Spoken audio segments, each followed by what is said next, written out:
This video explains how you can support medical research using your health data. Hannah came to the hospital because she has a heart problem. Her doctors will examine her heart and then take an image of it. This is Elias. He has been ill for some time and undergoes regular examination at the hospital. During these visits, he has blood samples taken. Hannah's heart examination and Elias' blood tests generate data. This information is valuable for medical research. Scientists hope to use it to gain fresh insight. And in the future, this could help doctors diagnose illnesses faster, treat them better, and even prevent them. But how does medical research on the basis of such data actually work? Data from treatments are collected from across Germany and combined for research purposes. This large pool of data enables scientists to recognize patterns they were previously unable to see. These patterns permit precise conclusions to be drawn about the causes of diseases and suitable treatments. But researchers are only allowed to use this data if Elias and Hannah agree. So Elias and Hannah are asked if their data may be used for this purpose. All data that would directly indicate who Elias and Hannah are and where they live are replaced by a combination of characters. This process is known as encoding. This prevents their data from being easily linked back to them as individuals.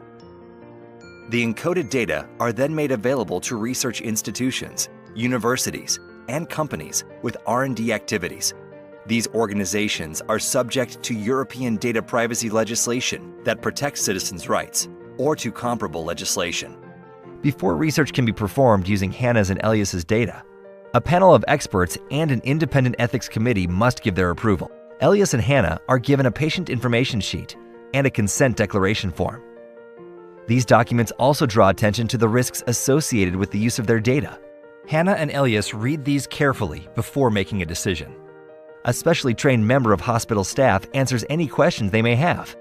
Consent is entirely voluntary, and whether it is granted or not has no impact on the medical treatment. But it is not just the hospital, but also Hannah's and Elias's health insurers that have data that could help better identify the causes of illness. Hannah and Elias can agree to this data too, being employed for research.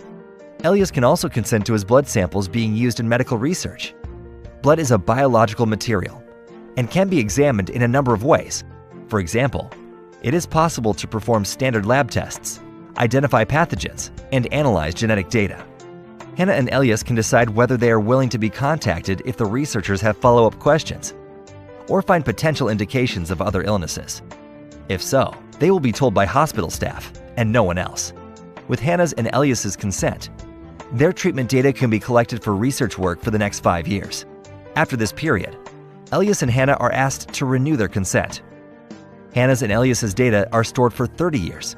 During this time, researchers are able to use the data repeatedly to gain new insights. Hannah and Elias can view all research projects carried out with the data and biosamples on a website, and can receive information about new projects by email. Hannah and Elias can revoke their consent at any point. The data stored for new research projects are then deleted, and the corresponding biosamples destroyed. Medical research can harness Hannah's and Elias's data to better recognize diseases and to develop new treatment.